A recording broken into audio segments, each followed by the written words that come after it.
Masalah keuangan dalam rumah tangga adalah masalah keuangan yang sangat kompleks untuk kita hadapi.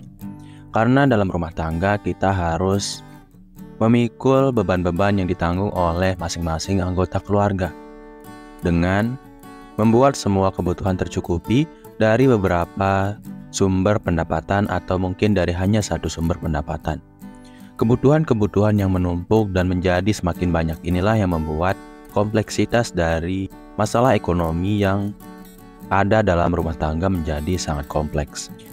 Maka dari itu dibutuhkan pendekatan khusus untuk bisa membuat kita bisa mengontrol semua masalah yang mungkin terjadi yang ada dalam rumah tangga kita. Dan salah satu cara untuk mencegah kemungkinan-kemungkinan yang sangat besar yang tidak kita inginkan karena kompleksitas masalah keuangan dalam rumah tangga ini adalah dengan cara hidup hemat. Karena semakin hemat seseorang atau semakin hemat sebuah rumah tangga, semakin besar peluang rumah tangga tersebut untuk sejahtera secara finansial di masa depan. Itu karena proses berhemat bisa membuat kita mengendalikan seluruh keuangan atau seluruh proses pengeluaran yang kita lakukan dalam rumah tangga, di mana proses pengeluaran inilah yang biasanya menjadi sumber masalah yang besar dalam rumah tangga seseorang. Dan di sini saya sudah mengumpulkan 8 cara hidup hemat dalam rumah tangga yang bisa membuat kamu lebih bisa mengendalikan kondisi keuangan yang ada dalam rumah tangga kamu, sehingga kamu bisa terhindar dari masalah-masalah yang tidak diinginkan terkait keuangan dan finansial di masa depan. Jadi tanpa berlama-lama kita langsung saja ke cara yang pertama, yaitu membuat anggaran bulanan. Kompleksitas masalah dalam rumah tangga tentu saja membutuhkan pemetaan yang detail terkait pengeluaran agar kita bisa paham aspek-aspek yang biasanya membuat kita cenderung untuk lebih boros daripada biasanya atau daripada orang pada umumnya. Aspek-aspek mana saja yang membuat uang kita cepat habis dan aspek-aspek apa saja yang membuat rumah tangga kita tidak memiliki banyak tabungan atau investasi. Maka dari itu buatlah anggaran bulanan kamu terkait pengeluaran-pengeluaran yang biasanya kamu lakukan setiap harinya, entah itu dalam skala besar sampai yang terkecil. Karena dengan pemetaan semua jenis pengeluaran itu kita bisa paham apa yang biasanya kita lakukan atau kebiasaan kita dalam menggunakan uang, entah itu yang biasa kita keluarkan untuk kebutuhan-kebutuhan kita secara keseluruhan dalam rumah tangga, maupun kebiasaan kita mengeluarkan uang untuk keinginan-keinginan yang diinginkan oleh setiap anggota keluarga dalam rumah tangga. Jadi buatlah catatan sederhana terkait sumber pemasukan yang kamu miliki, tuliskanlah semuanya, kemudian jumlah uang yang kamu dapatkan dalam 1 bulan penuh. Setelah itu petakanlah pengeluaran yang biasanya kamu lakukan terhadap uang yang biasanya kamu dapatkan dalam 1 bulan penuh. Sebagai contoh, misalnya dalam 1 bulan kamu mengeluarkan uang sejumlah 3 juta rupiah untuk memenuhi kebutuhan rumah tangga dari sumber penghasilan yang berjumlah 5 juta rupiah per bulannya. Maka dari itu kamu petakanlah semua jenis pengeluaran tersebut secara mendetail dan setelah itu barulah kita bisa memotong sejumlah pengeluaran yang tidak penting yang sekiranya membuat kita selalu kehabisan uang atau yang sekiranya membuat kita selalu begitu boros daripada yang seharusnya. Intinya di sini adalah buatlah anggaran bulanan kamu secara lengkap dan detail, karena hanya dengan begitu kita bisa memahami kebiasaan kita dalam menggunakan uang dan kebiasaan kita dalam mengendalikan keuangan kita. Kemudian cara hidup hemat dalam rumah tangga yang kedua adalah kurangi penggunaan listrik dan air.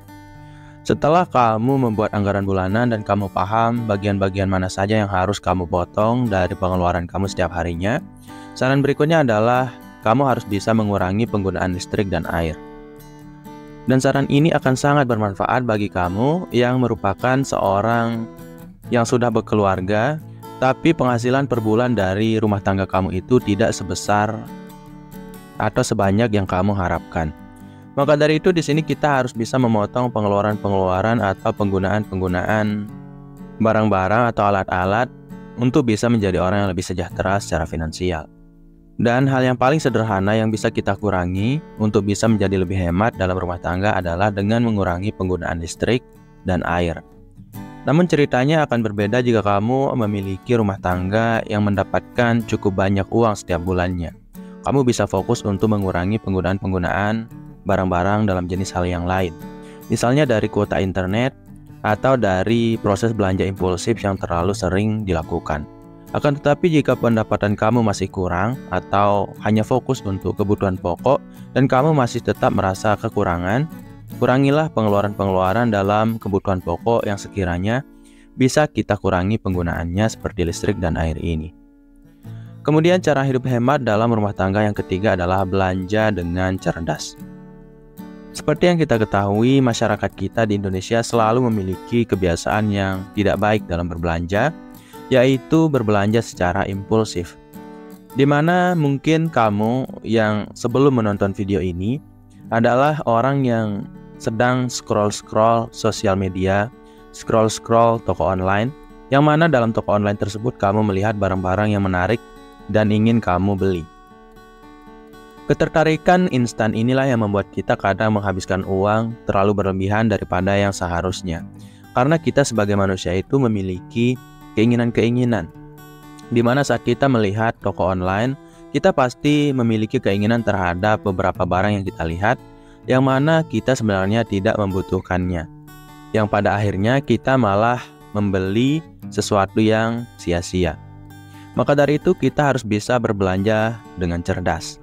Tapi berbelanja dengan cerdas ini memang harus kita dasari atau landasi dari anggaran bulanan yang sudah kita buat tadi. Jadi setelah kamu membuat anggaran bulanan yang jelas terkait pengeluaran yang harus kamu lakukan setiap bulannya, setelah itu buatlah catatan-catatan atau list-list daftar belanja saat kamu ingin membeli sesuatu. Karena tanpa adanya daftar belanja yang jelas, kita sebagai manusia biasanya akan berbelanja secara impulsif tanpa mengetahui kadar yang tepat terkait jumlah barang yang harus kita beli. Buatlah daftar belanja, kemudian setelah daftar belanja kamu buat dengan cukup mendetail, bawalah uang yang secukupnya, tidak kurang atau tidak lebih. Secukupnya saja, lebih sedikit dari perkiraan kamu terhadap jumlah barang atau harga barang yang akan kamu beli. Karena dengan begitu kamu bisa menghindari proses berbelanja sesuatu yang tidak kamu butuhkan. Kemudian kamu bisa menghindari proses berbelanja terhadap sesuatu secara berlebihan, yang mana mungkin kamu berbelanja kebutuhan sehari-hari terkait makanan pokok gitu.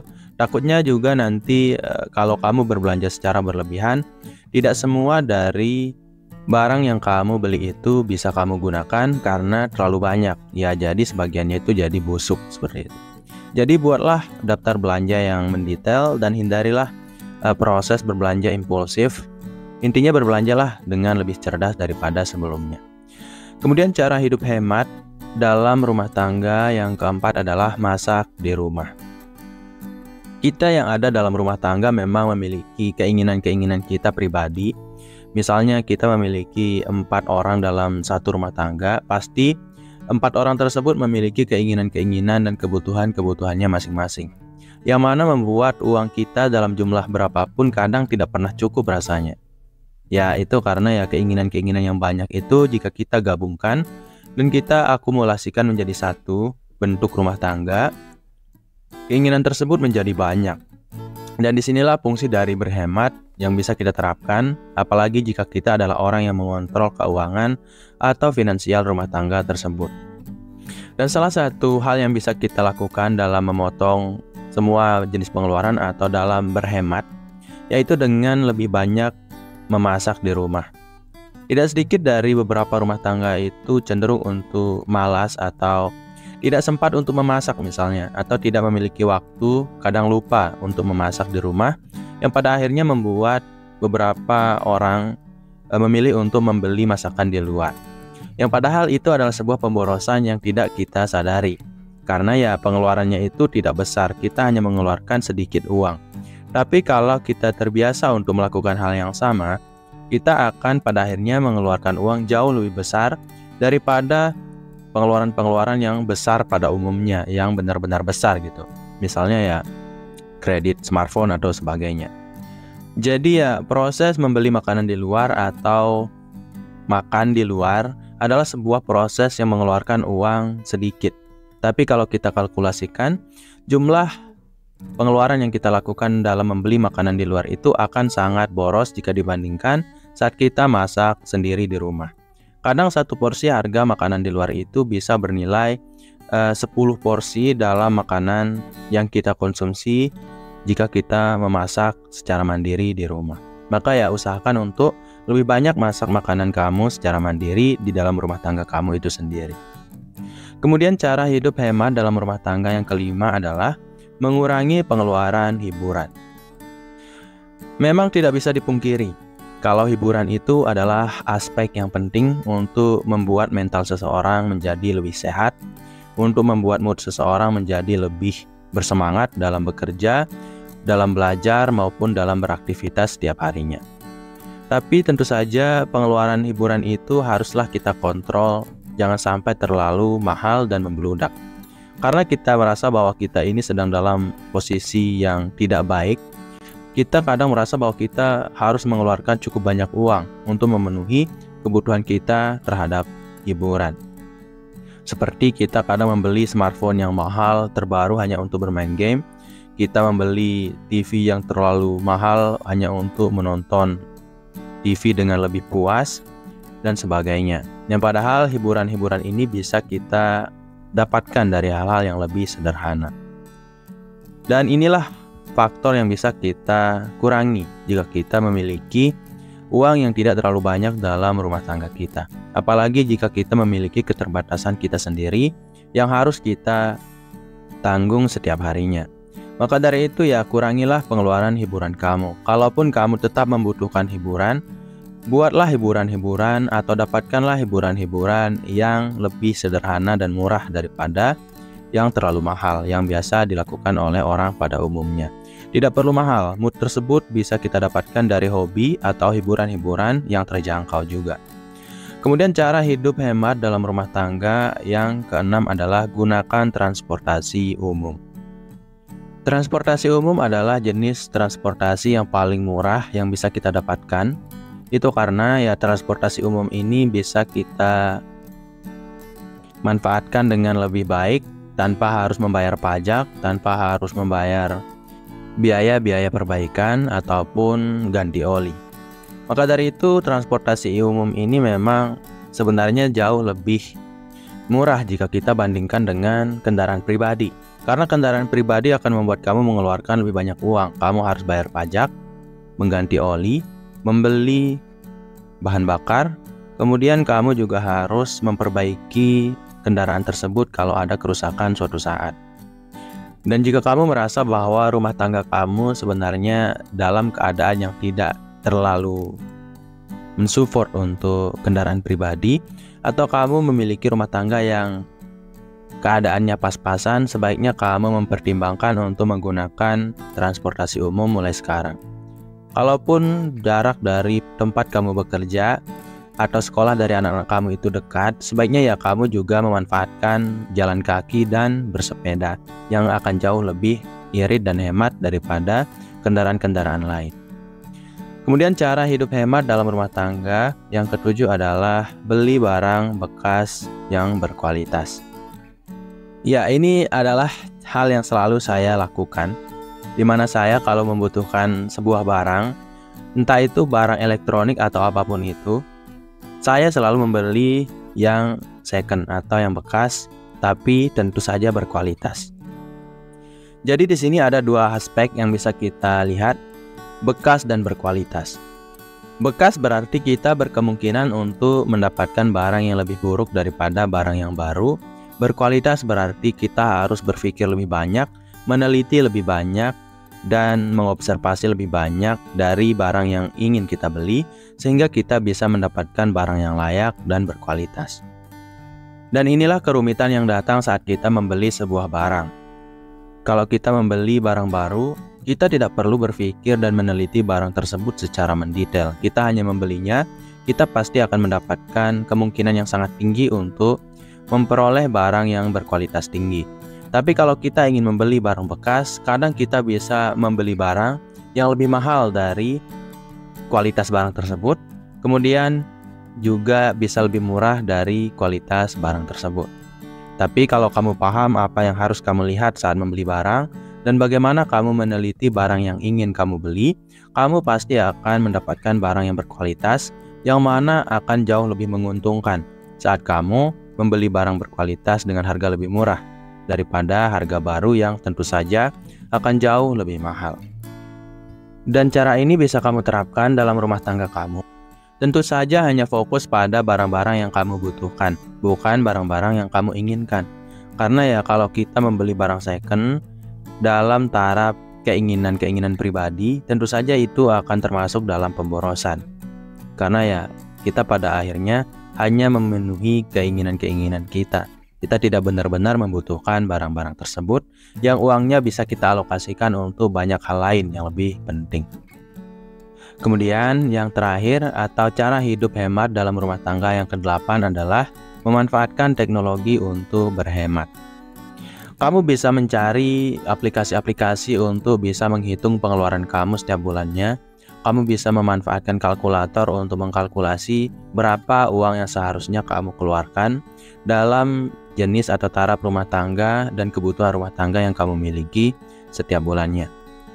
Kamu juga bisa memanfaatkan teknologi untuk mencari sumber pendapatan tambahan seperti misalnya menggunakan AI, membuat video-video di YouTube, dan sebagainya. Karena memang ada dua aspek atau dua cara untuk bisa mendapatkan kesejahteraan finansial dengan lebih baik, apalagi dalam bidang rumah tangga atau dalam ranah rumah tangga. Yaitu yang pertama dengan hidup lebih hemat seperti yang kita bahas di sini. Kemudian yang kedua adalah dengan menambah penghasil. Maka dari itu manfaatkanlah teknologi untuk mendapatkan kedua aspek ini agar keuangan atau finansial rumah tangga kamu menjadi lebih maksimal daripada sebelumnya. Kamu bisa mencari di Google ataupun di tempat-tempat lain tentang teknologi-teknologi yang bisa kamu manfaatkan untuk berhemat maupun untuk menambah penghasilan kamu setiap bulannya. Seperti yang saya lakukan, saya membuat channel YouTube ini untuk menambah penghasilan saya walaupun hanya salah satu dari pendapatan tambahan yang saya miliki. Mungkin itu dulu untuk video program diri kali ini. Semoga video ini bermanfaat bagi kamu, saya, dan kita semua. Sekian, wassalam.